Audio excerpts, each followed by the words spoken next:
हरे कृष्ण कृष्ण कृष्ण हरे हरे, हरे राम राम राम हरे हरे, हरे कृष्ण कृष्ण कृष्ण हरे हरे, हरे राम राम राम हरे हरे।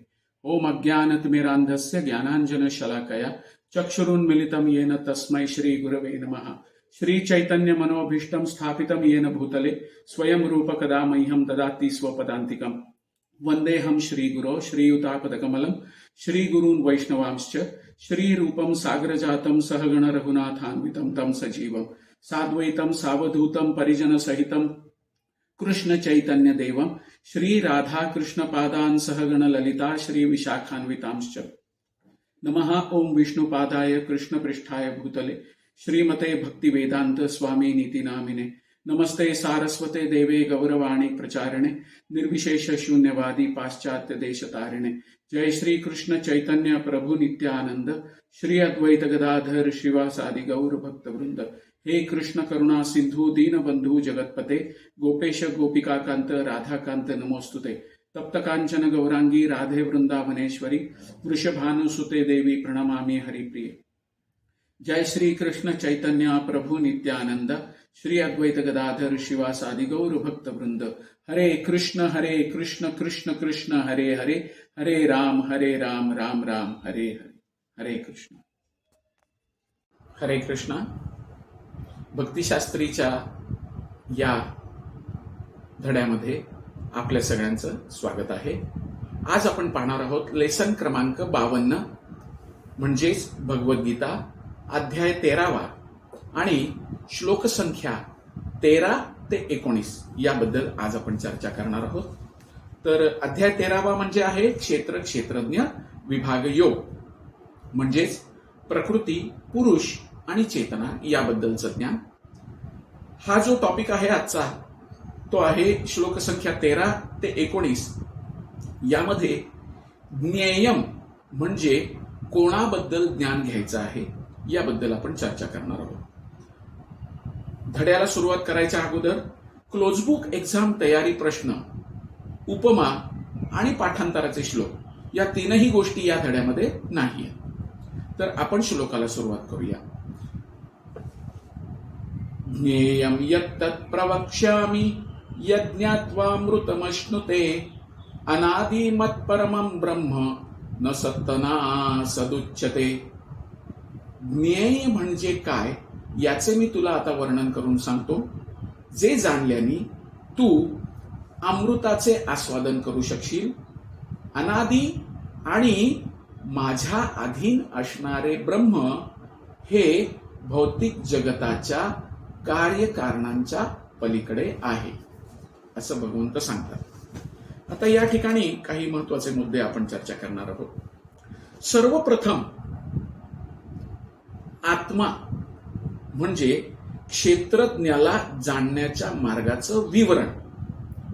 दुसऱ्या अध्यायात सांगितल्याप्रमाणे जीव हा नित्य आहे आणि या ठिकाणी सुद्धा याची पुन्हा पुष्टी भगवंत करतायत। जीवाला विशिष्ट असा जन्मकाळ नाही, तसेच जीवात्मा भगवंतांपासून केव्हा वेगळा झाला किंवा व्यक्त झाला हे कोणीही जाणू शकत नाही, म्हणून तो अनादी आहे। वेद याला पुष्टी देताना असं म्हणतात, न जायते म्रियते वा विपश्चित। कठोपनिषदामध्ये असं सांगण्यात आलेलं आहे। पहिला अध्याय पहिला 1.2.18 हा त्याचा संदर्भ आहे। क्षेत्रज्ञ म्हणजे जीवात्मा हा कधीच जन्मत नाही आणि मृतही होत नाही, तो संपूर्णपणे ज्ञानमयी आहे। पुढचा मुद्दा आपण पाहूया की भगवंतांचे परमात्मा स्वरूप। श्रील प्रभुपाद परमात्म्याच्या उपस्थितीसाठी संदर्भ देतात। सर्वोच्च जाणकार म्हणून आणि अशा प्रकारे वैयक्तिक आत्म्यापासून भिन्न असलेला तो परमात्मा। भगवंतांच्या परमात्मा रूपाचं वेदांमध्येही उदाहरण देण्यात आलेलं आहे। श्वेताश्वतर उपनिषदामध्ये 6.16 यामध्ये अशा पद्धतीचं वर्णन करण्यात आलेलं आहे की प्रधान क्षेत्रज्ञ पती गुणेशः. भगवंत हे प्रधान क्षेत्रज्ञ आहेत आणि 3 गुणांचे स्वामी आहेत. स्मृतींमध्ये सांगण्यात आलेलं आहे की दासभूता हरेरेव नन्यस्वैव कदाचन. जीव हे नित्य निरंतर भगवंतांचे सेवक आहेत. श्री चैतन्य महाप्रभूंनी जे साक्षात कृष्ण आहेत, आपल्या शिकवणीमध्ये याची पुष्टी केलेली आहे. आता या ठिकाणी ब्रह्म हा शब्द जो आहे तो जीवाला उद्देशून योजिलेला आहे. जेव्हा ब्रह्म शब्द जीवाला उद्देशून योजला जातो तेव्हा आपण जाणलं पाहिजे की जीव विज्ञान ब्रह्म आहे. आणि जेव्हा ब्रह्म हा शब्द भगवंतांना उद्देशून योजला जातो तेव्हा परब्रह्म म्हणजे पुरुषोत्तम भगवंतांना आनंद ब्रह्म असं म्हणतात. विज्ञान ब्रह्म आणि आनंद ब्रह्म हा या दोघातला फरक आहे. तर आता आपण पाहूया पुढचा श्लोक 14वा. 14व्या श्लोकामध्ये सर्वतः पाणिपादं तत् सर्वतोक्षिशिरोमुखं सर्वतः श्रुतिमल्लोके सर्वमावृत्य तिष्ठति. सर्वत्र त्याचे हात, पाय, नेत्र, मस्तके, मुखे आणि कान आहेत. या प्रकारे परमात्मा सर्व काही व्यापून आहे. श्रील प्रभुपाद ठामपणे सांगतायत की हा श्लोक आहे ना, हा परमात्मा भगवान यांचं वर्णन करतोय. जीवात्म्याचे नव्हे. जीव म्हणू शकत नाही की माझे हात, पाय, नेत्र सर्वत्र उपस्थित आहेत. नाही, हे जीवात्म्याला शक्य नाही. परमात्मा मात्र सर्व काही व्यापून आहे. कसं समजायचं? ज्याप्रमाणे सूर्य आपल्या अमर्याद किरणांना प्रसारित करून एका ठिकाणी स्थित असतो, त्याचप्रमाणे परमात्मा किंवा भगवंतही करतात. ते आपल्या सर्वव्यापी रूपाद्वारे स्थित असतात आणि त्यांच्या ठाई ब्रह्मदेवापासून ते सूक्ष्म कीटकांपर्यंत सर्व जीव त्यांच्यामध्ये स्थित असतात. आता हा श्लोक परमात्मा श्री भगवान यांचं वर्णन करतो, जीवात्म्याचं नाही. कसं? याचं खंडन आपण पाहू की जीव म्हणू शकत नाही की माझे हात, पाय, नेत्र हे सर्व ठिकाणी आहेत. जीवात्म्याला हे शक्य नाही. तरीही जर त्याला वाटत असेल, केवळ अज्ञानामुळे आपल्याला माहित नाही की आपलेही हात आणि पाय सर्वत्र पसरलेले आहेत. परंतु जेव्हा त्याला योग्य ज्ञान प्राप्त होईल तेव्हा आपल्याला ती अवस्था प्राप्त होईल असं जर त्याला वाटलं तर त्याला झालेलं ज्ञान हे टोटली विसंगत ज्ञान आहे. भौतिक प्रकृतीद्वारे बद्ध झालेला जीव हा काही परब्रह्म नाहीये. अन्यथा भौतिक प्रकृतीद्वारे बद्ध झालाच नसता ना. तो त्याची असंख्य मस्तक, हात, पाय आणि नेत्र आणि असंख्य जीव आहेत. हे सर्व परमात्म्याच्या ठाई आणि परमात्म्यावर स्थित आहे. म्हणून परमब्रह्म हे जीवापासून भिन्न आहे. परमात्मा आपल्या हाताचा अमर्याद विस्तार करू शकतो, जीवात्मा असं करू शकत नाही. या ठिकाणी भगवद्गीतेतला एक छान संदर्भ देण्यात आलेला आहे. 9व्या अध्यायातला 26वा श्लोक. भगवंत सांगतात की मनुष्याने त्यांना फूल, फळ किंवा थोडंसं पाणी जरी अर्पण केलं तरी भगवंत ते स्वीकारतात. आता मनुष्याने अर्पण केलेलं फूल, एखादं फळ किंवा पाणी भगवंत किती दूर आहेत, ते आध्यात्मिक जगतात स्थित आहेत. असं असून सुद्धा जीवात्मा हा भौतिक जगतात आहे. त्यांनी अर्पण केलेलं फळ, फूल, पाणी भगवंत कसं काय स्वीकारू शकतात? ह्याचाच अर्थ असा आहे की भगवंतांचं अस्तित्व, त्यांचे हात पाय नेत्र हे सगळीकडे विस्तारलेले आहे आणि हेच भगवंतांचं सर्वशक्तिमान रूप आहे.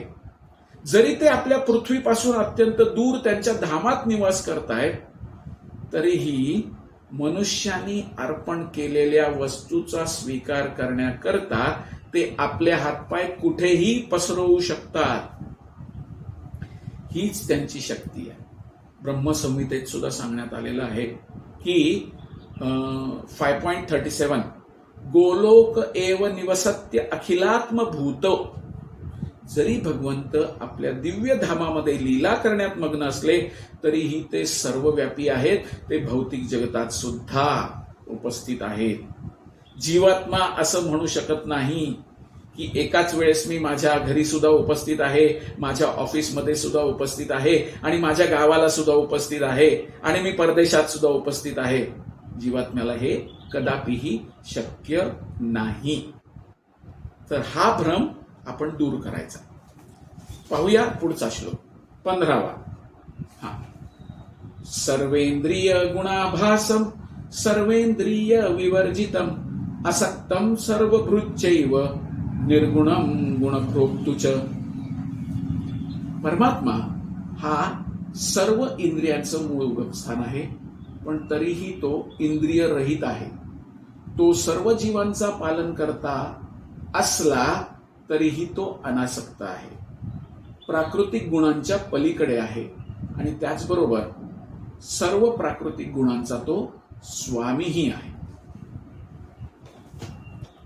या ठिकाणी आपण पाहूया की कशा पद्धतीने परमात्मा हा सर्व इंद्रियांचं मूळ उगमस्थान आहे. भगवंत जरी जीवांच्या सर्व इंद्रियांचं उगमस्थान असले तरी त्यांची इंद्रिय ही जीवांच्या प्राकृत इंद्रियांप्रमाणे नसतात. श्वेताश्वतर उपनिषदमध्ये 3.19 मध्ये याचा दाखला देण्यात आलेला आहे. अपाणिपादी जवन ग्रहीत. भगवंतांचे हात हे प्राकृत नाहीत, तर त्यांचे हात जे आहेत ते दिव्य हात आहेत आणि त्यांना अर्पण केलेल्या सर्व गोष्टींचा ते त्या दिव्य हाताने स्वीकार करतात. हाच परमात्मा आणि बद्ध जीवात्मा यांच्यातील फरक आहे.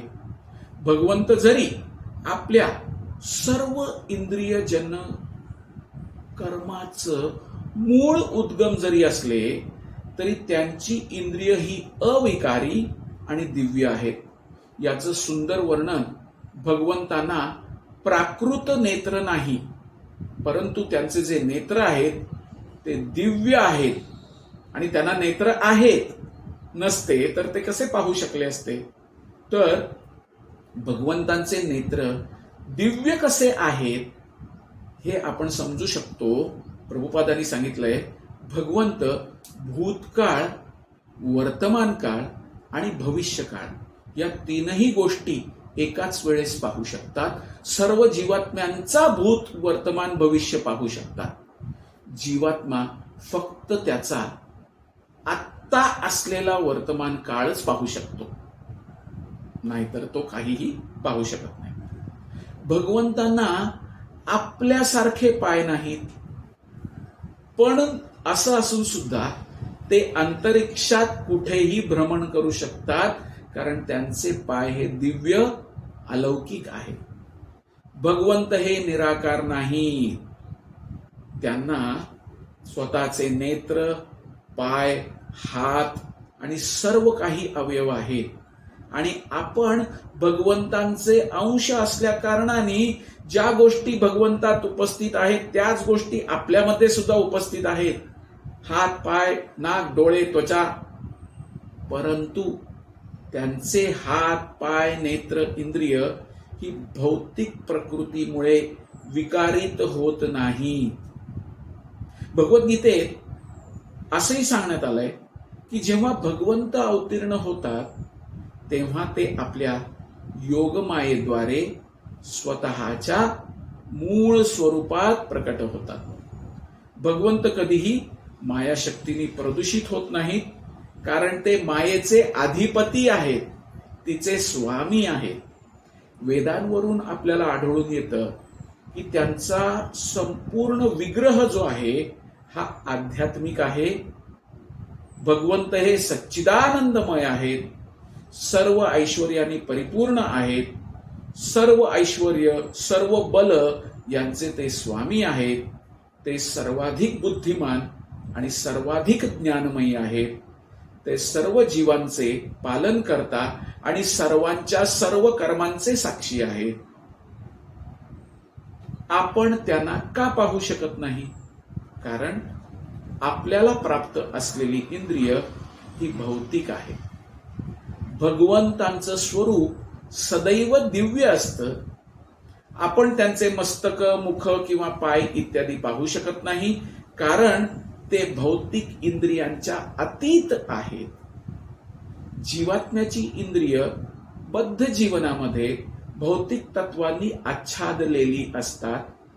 म्हणूनच निर्विशेषवादी सुद्धा भगवंतांना जाणू शकत नाहीत. जेव्हा आपण दिव्य स्तराप्रत उन्नत होतो तेव्हा त्यांचं वास्तविक स्वरूप आपण पाहू शकतो. तर या ठिकाणी आपण थांबूया. पुढचा श्लोक घेऊया. श्लोक संख्या 16. 16व्या श्लोकामध्ये काय सांगण्यात आले? बहिरअंतश्च भूतानां अचरं चरमेव च सूक्ष्मत्वादत् विज्ञेयं दूरस्थं चान्तिके च तत्. परम सत्य हे सर्व चराचर प्राणीमात्रांच्या अंतरात आणि बाहेरही उपस्थित आहे. ते सूक्ष्म असल्यामुळे भौतिक इंद्रियांच्या पाहण्याच्या किंवा जाणण्याच्या ग्रहण शक्तीच्या पलीकडे आहेत.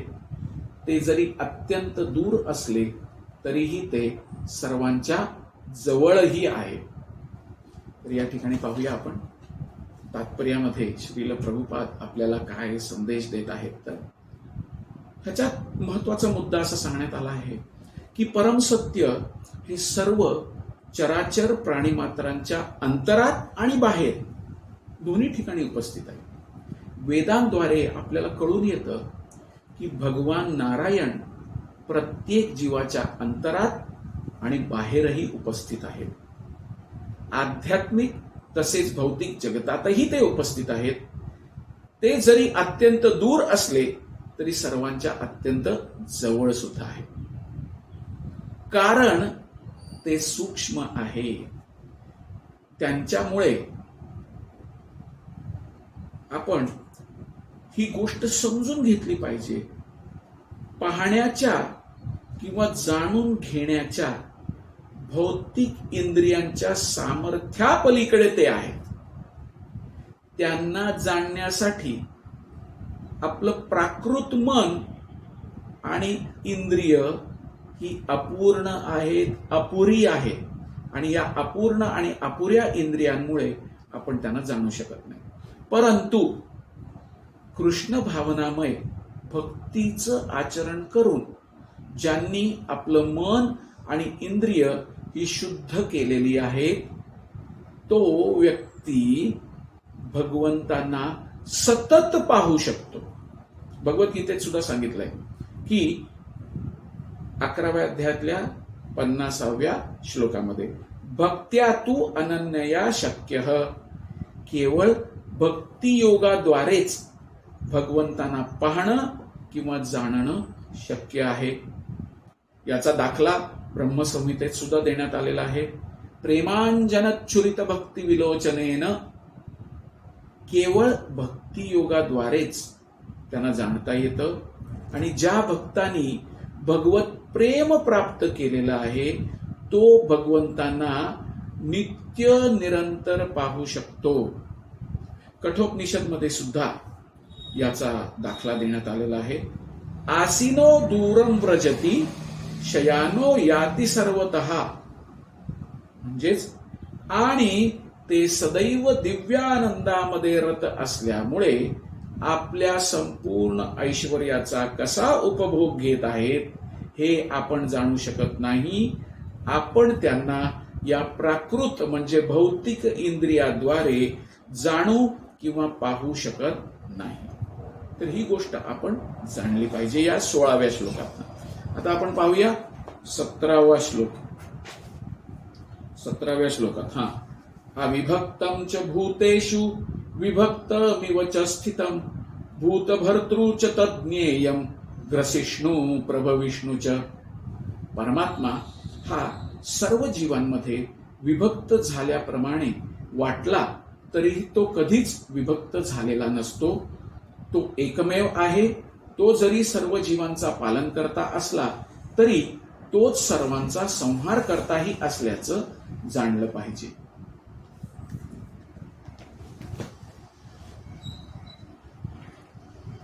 वेदांमध्ये असं पण सांगण्यात आलेलं आहे की भगवंत परमात्मा रूपाने प्रत्येकाच्या हृदयात स्थित आहे.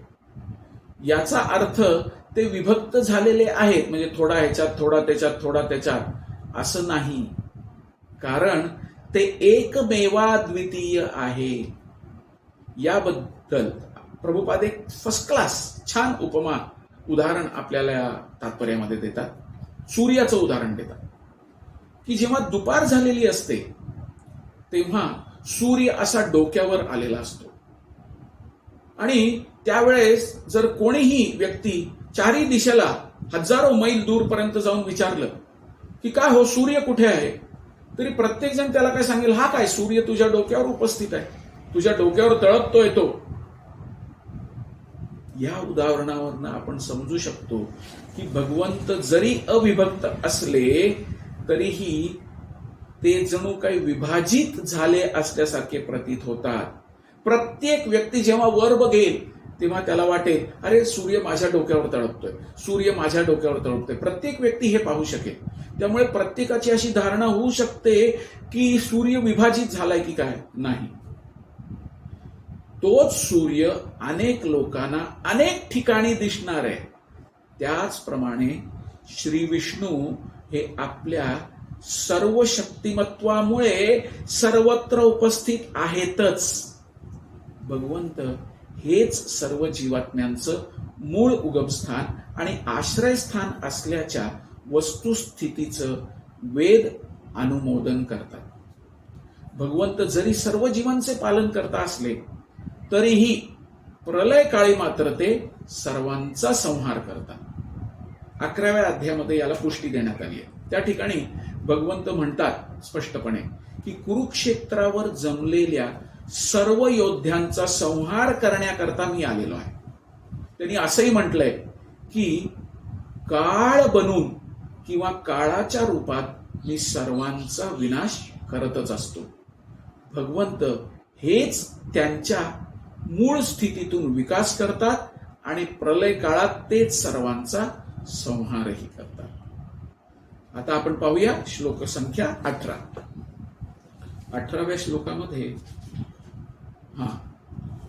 ज्योतिषामपि तज्ज्योति तमसः परमुच्यते ज्ञानं ज्ञेयं ज्ञानगम्यं हृदि सर्वस्य विष्ठितम्. सर्व प्रकाशमान वस्तूंमधील प्रकाशाचे उगम ते स्वतः आहेत. तो म्हणजे भगवान श्रीकृष्ण भौतिक अंधाराच्या अतीत आहे आणि अव्यक्त आहे. तो ज्ञान आहे, तोच ज्ञेय आहे आणि ज्ञानाचे ध्येय आहे आणि तो सर्वांच्या हृदयात स्थित आहे. 4 महत्वाचे मुद्दे या ठिकाणी आपल्याला पाहायला मिळतात.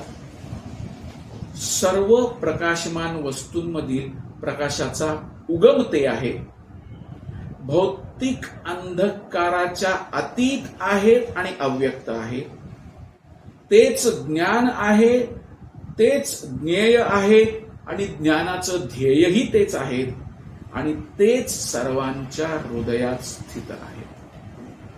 आता आपण पाहू सर्व प्रकाशमान वस्तूंमधील प्रकाशाचा उगम भगवंत कसे काय आहे.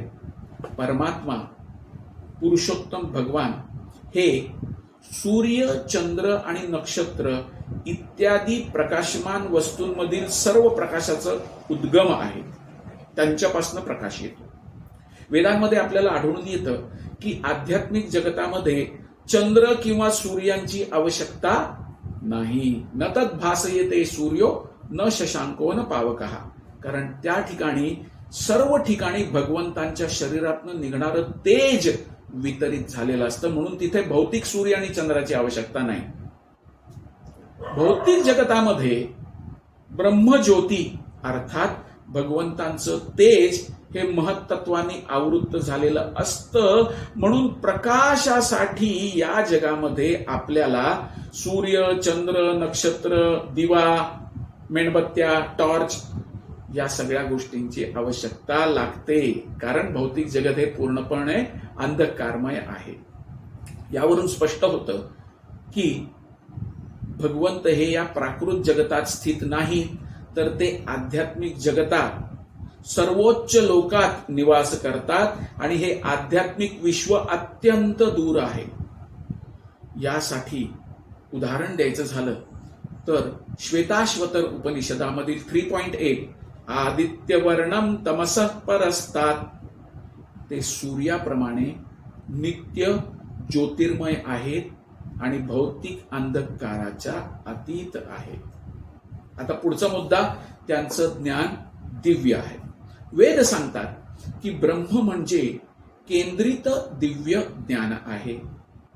जो त्या आध्यात्मिक जगताची प्राप्ती करण्यासाठी उत्सुक आहे त्याला हृदयात असलेले भगवंत ज्ञान प्रदान करतात. एक वैदिक मंत्र असाही आहे की जो श्वेताश्वतर उपनिषद मध्येच येतो, तहम देवम आत्मबुद्धी प्रकाश मुमुक्षुर्वैहि शरणमहम प्रपद्ये. ज्याला मुक्तीची इच्छा आहे त्यांनी भगवंतांना शरण जाणे अत्यावश्यक आहे. ज्ञानाच्या अंतिम ध्येयाबद्दल सांगायचं झालं तर त्याबद्दल सुद्धा वेद सांगतात. विदित्वती मृत्युमेती, श्वेताश्वतर उपनिषद मध्ये हा संदर्भ येतो. केवळ भगवंतांना जाणल्यानेच मनुष्य जन्म मृत्यूच्या बंधनाच्या पलीकडे जातो. आता परमेश्वर प्रत्येकाच्या हृदयात परमनियंता म्हणून स्थित कसे काय आहेत? तर यापूर्वी क्षेत्राचे आत्मा आणि परमात्मा हे दोन क्षेत्रज्ञ असल्याचं आपण मान्य केलेलं आहे. परमेश्वराचे हातपाय सर्वत्र पसरलेले आहेत, परंतु जीवासंबंधी असं म्हणता येत नाही, म्हणून मनुष्याचे हात आणि पाय विशिष्ट क्षेत्रापुरतेच मर्यादित असतात, हेही आपण पाहिलेलं आहे. श्वेताश्वतर उपनिषदमध्ये असं अनुमोदन करण्यात आलेलं आहे, सर्वस्य प्रभुमीशानम सर्वस्य शरणम बृहत. म्हणजेच ते परमात्मा भगवंत सर्व जीवांचे प्रभू आहेत आणि सर्व जीवांचे ते अंतिम आश्रयस्थान आहे. आता आपण पाहूया पुढचा श्लोक 19. याच्यामध्ये भगवंत काय सांगतायत आपल्याला. हा श्लोक असा आहे, इति क्षेत्रम तथा ज्ञानम ज्ञेयम चोक्तम समासतः मद्भक्त एतत् विज्ञाय मद्भावायोपपद्यते. याप्रमाणे क्षेत्र म्हणजे देह, ज्ञान आणि ज्ञेय यांचे एक संक्षिप्त वर्णन मी तुला सांगितले. केवळ माझा भक्तच हे पूर्णपणे जाणून माझ्या स्वभावाला प्राप्त होऊ शकतो. अतिशय छान मुद्दा भगवंत या ठिकाणी प्रस्तुत करतात. विज्ञान, ज्ञान 3 तत्वांचे असतं. ज्ञाता, ज्ञेय आणि ज्ञान मार्ग, या तिघांच्या एकत्रीकरणाला विज्ञान असं म्हणतात. अद्वैतवादी म्हणतात की अंतिम अवस्थेत ही तिन्ही तत्वे एक होतात, परंतु भक्त याचा स्वीकार करत नाहीत. हे आपण समजून घेतलं पाहिजे. ज्ञान आपलं मूळ कृष्ण भावना भावित स्वरूप जाणणं म्हणजे ज्ञानाचा विकास. आपण भौतिक भावनेने बद्ध झालेलो आहोत आणि जेव्हा आपण आपली सारी भावना अथवा चेतना कृष्ण भावनामय कार्यामध्ये संलग्न करतो तेव्हा आपल्याला वास्तविक ज्ञानाची प्राप्ती होते. भक्तियोगाला पूर्णत्वाने जाणण्याची ही पायरी म्हणजे ज्ञान. हे अनन्य भगवत भक्त प्रत्यक्षपणे परिपूर्ण ज्ञान जाणू शकतात. इतर मार्गाचे लोक हे ज्ञान जाणण्यात असमर्थ आहेत. या ठिकाणी केवळ भक्ती मार्गाचंच वर्णन भगवंत करतात. सारांश काय? आत्मा आणि परमात्मा या दोन्ही क्षेत्रज्ञांना जाणण्याच्या ज्ञान मार्गाचं वर्णन म्हणजेच ज्ञेय, आणि परमात्मा हे सर्वोच्च ध्येय आहे. तर या ठिकाणी हा धडा संपन्न होतो. Thank you very much. ग्रंथराज श्रीमद भगवत गीता की जय. श्रील प्रभुपाद की जय. निताय गौर प्रेमानंदे. हरी हरी बोल. थँक्यू.